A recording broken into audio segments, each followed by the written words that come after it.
I'm hoping to show you. It's an animal that you don't get to see very often. And it's joined in with some Impala, which is a good move on his behalf, because being so short, it must be a very scary place to live in. As it's quite thick here, warthogs typically do better in areas with more open grasslands where they can see predators approaching. And you'll notice I said that it's a male, and I haven't had a good look between his back legs yet, I can still tell it's a male. Now, as he comes out from behind this bush, which in a little while I'm hoping he will, you'll notice on his face he's got large protrusions or growths. Here he comes. And you can see he's got two, one below his eye and one just above his tusk, two on one side and two on the other. Obviously it's difficult for you to see the other side at the moment, but it's symmetrical, those growths. And two on each side, so four in total, is indicative of a male. The females will have only one growth on either side of their cheeks. And now you can see confirmation that he's a male as we begin to get the view of the rear.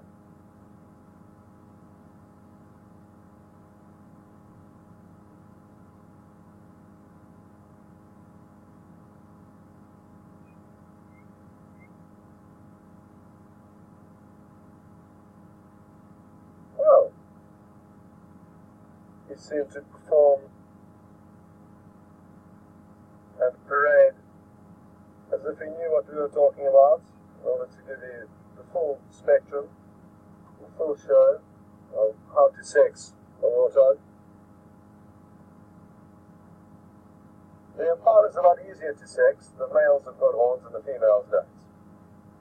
And that goes for a lot of the antelope in this area. Not all of them, but a lot of them, it's safe to say, the males have got horns and the females don't.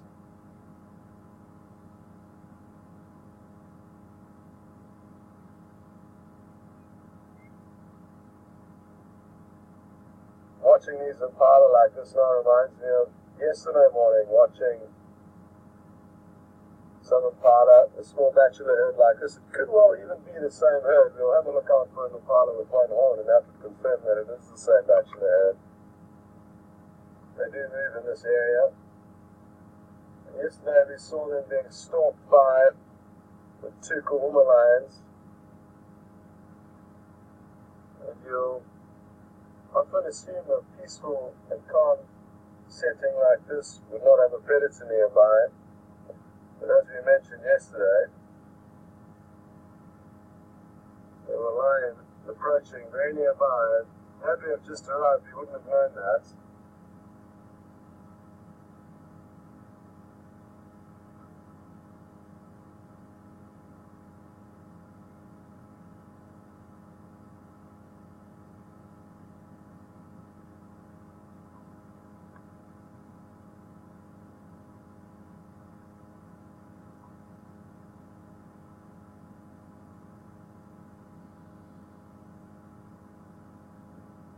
Interestingly enough, Brent's also stumbled across some other antelope, including Impala, but also different species. So let's cut across to Brent and see what he's got in store for you.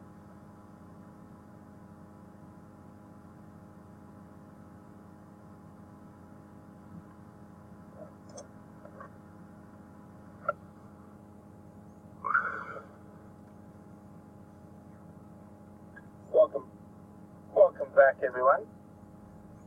We've got some female Kudu coming out onto the quarantine crags. So what's quite interesting here is that even though the Kudu are out in this very open area, and they are browsers, so they don't really eat grass, what they're doing is they're feeding on the small new shoots of, there's some small acacias and things like that that are coming through, and they're feeding on those. So even though their heads are in the grass, they're not eating grass. Oh, there's a little baby as well. If you could go to the left. Tiny little baby. Oh, isn't he cute? That white tail pop up. How many we got there? 1, 2, 3, 4, 5, 6, 7 that we can see so far. There might be a few more on the bush. And it's a group of females. We're going to stand by where we are, and they're slowly making their way towards us.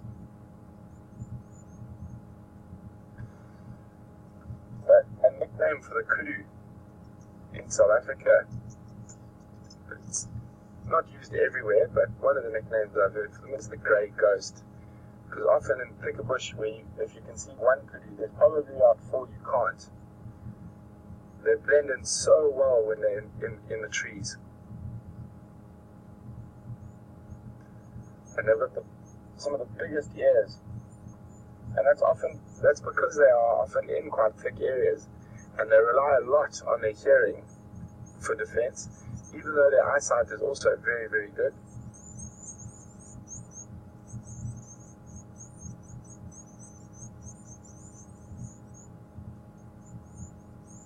Notice how their ears are constantly moving. They're like sort of big radar dishes.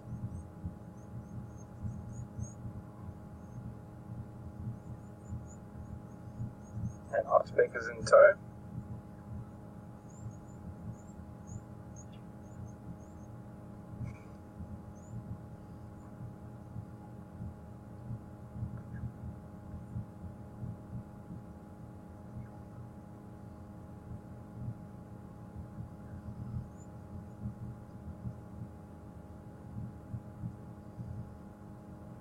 So we've driven past a few herds of impala, and they're all making their way into the shade. It'll be quite interesting to see if the kudus do the same. 2 of them are in the shade, but 5 of them are still not. And, oh, look at that. How's that for a spot? I've actually seen more leopards in this animal we're about to show you since I've been it. Well, I've seen leopard more times than I've seen these since I've been at Juma. And I just spotted one peeking her head through the trees. You just reposition. Oh, the kudu have spotted her as well. And we can actually, at the moment, all I can see is a little patch of skin. You see where I'm looking, Alex? It's moving, it's disappearing. More elusive than cats at the moment. I wonder if anyone can guess what we're looking at. Let me just move a little bit.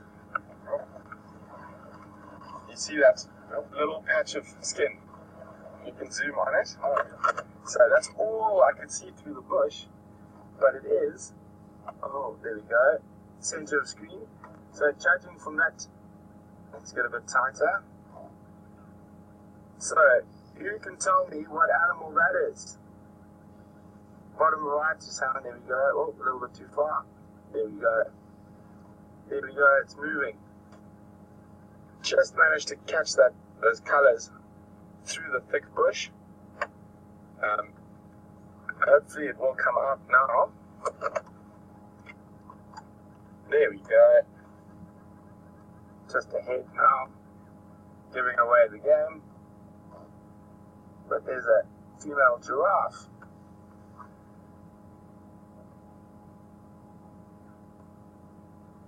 We'll look at that. We'll go try and get a bit closer to the giraffe shortly. But as I said, like a lot of the animals now, as it gets hot, if we have a look at that, sorry Alex, if we go back to the kudu, all moving into the shade. It is getting quite warm now. I guess it's well over 30 degrees, so over 90 degrees Fahrenheit at the moment. So what will happen is these animals will probably keep feeding for a little bit before finding somewhere in the shade to ruminate.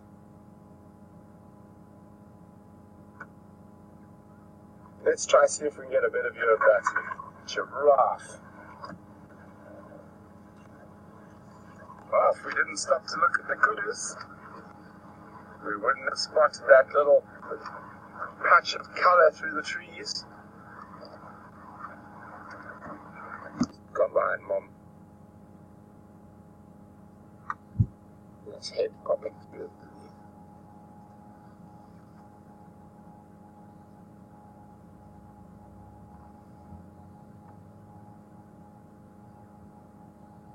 even suckling.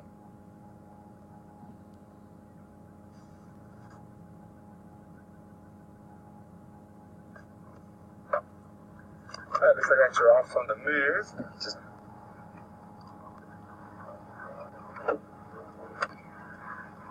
that is why we don't see that many giraffe.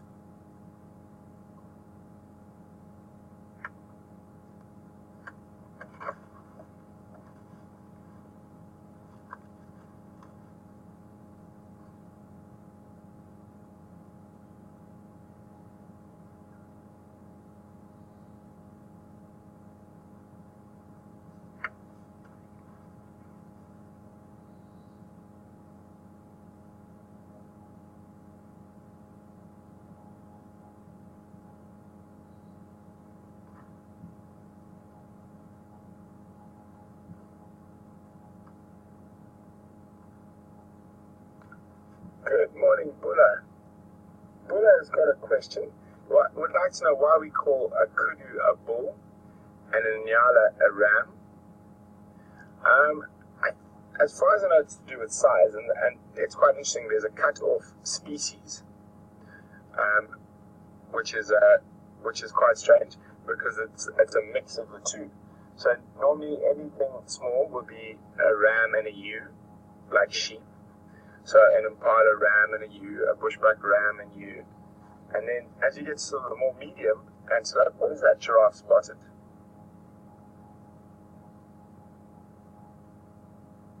I'm just gonna, sorry, well, I'll get back to your question in a second. But giraffe are very good at spotting things like leopards and whatnot because of their height. Just checking what she's looking at. She might have just seen a duiker or an Impala or something, but just watch her behavior for a little bit.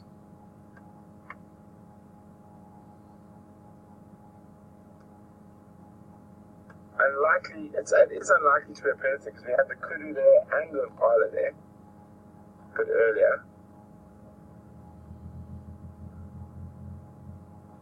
But she's definitely spotted something. But sorry, well, I'm just going to watch the giraffe carefully, but back to your question. So the species where everything changes is an Impala. So you have an Impala bull and an Impala ewe. So it's sort of the cross between. And then anything bigger than an Impala is a bull and a cow. And anything smaller than an Impala is a ram and a ewe. And Impala is the only one where the male is a bull and the cow is a ewe. I'm probably sure it's just to do with size, would be the answer.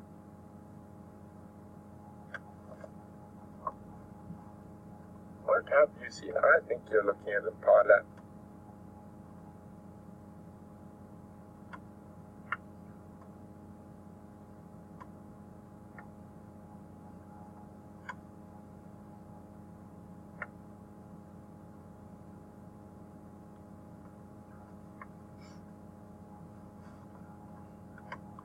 What can you see? I think she's seen a herd of Impala, but through the bush, or even those kudu through the bush, and she's just making sure that it's not possibly a predator.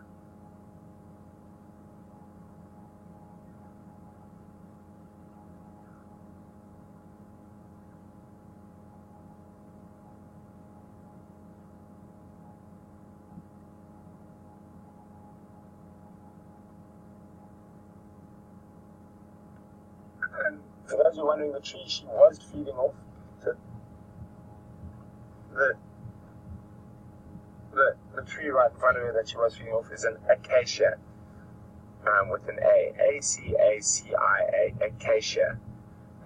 Also, the common name for that one is a flaky thorn, and the Latin name for that one is Acacia exuvialis. The way I learned to remember that Latin name is because it's so thorny, you'd have to be really exuberant to try run through it. So, Acacia exuvialis.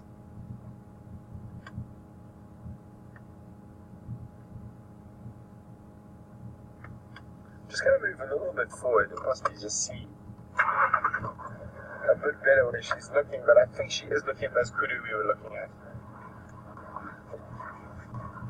But as a prey species, it always pays to be overcautious.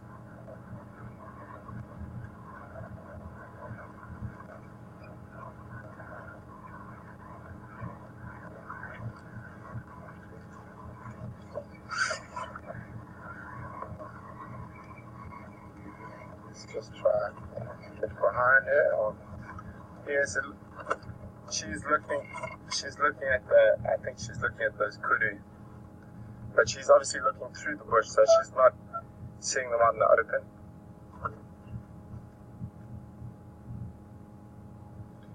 And then we've also got a better view of some of those small acacias she's been feeding off. You can see those long white thorns in the bottom right hand corner. I'll take her on her eye as well. Yep. So normally you find female giraffe in groups. It's not completely unusual, but it is slightly unusual to find one by itself.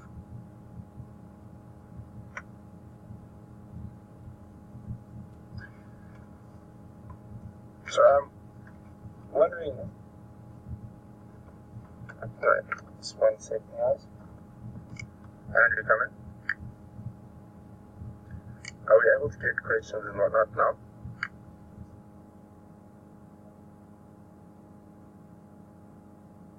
Copy, thanks. So I've got a question for you guys out there.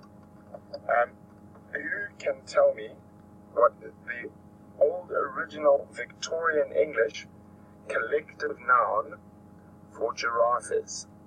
Please send your answers via email to questions@wildearth.tv or just use the hashtag SafariLive on Twitter.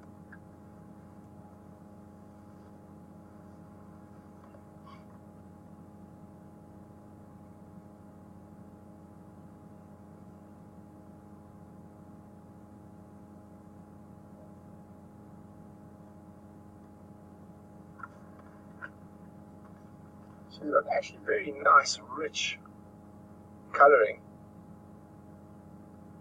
And you get lots of different colours with giraffe.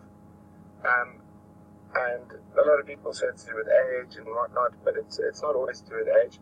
Just like people have different tones of skin, giraffe have different coloration. So you can have light giraffe and darker giraffe.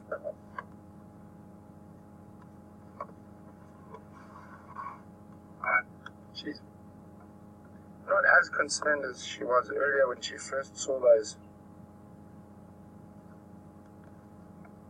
kudu. Looks like she's going to move on. Start feeding again. Let's just reposition. So we can get a shot of that.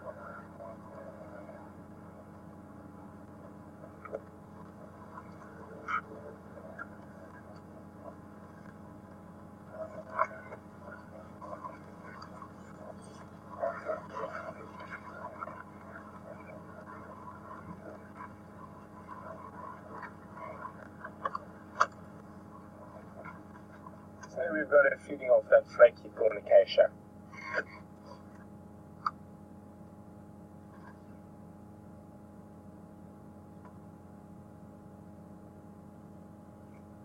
She completely ignores those large, sharp thorns. I think the best description I've heard of a giraffe's mouth is like an old leather boot, which is probably what it feels like. Well, it is what it feels like. It feels like a really old leather boot. And Bulla has got it correct. The old Victorian collective noun for giraffe is a journey, although there is some record of a tower being used as well. So either a journey of giraffe or a tower of giraffe. Teresa also got it correct.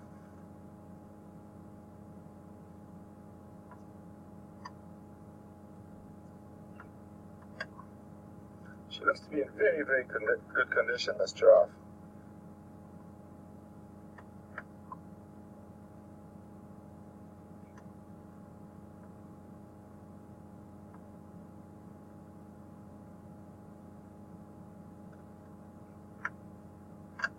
An incredibly long tongue that they wrap around those branches. But you must remember, acacia leaves are actually very small. They're compound leaves. So there's lots of them, but they're very, very small and opposite each other on the stem. So to get enough sort of sits on it, she wraps her tongue around the branch and literally pulls all the little leaves.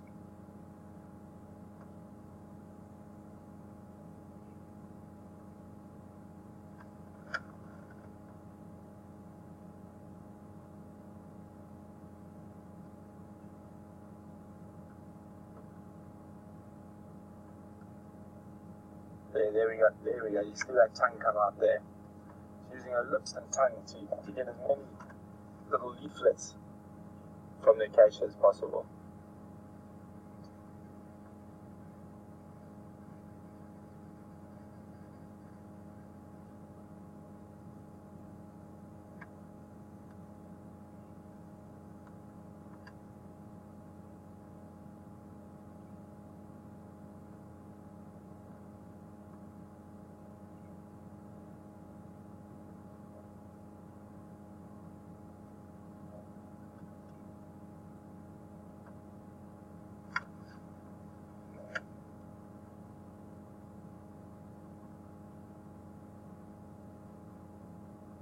Yeah, what, 4 or 5 oxpeckers on there as well.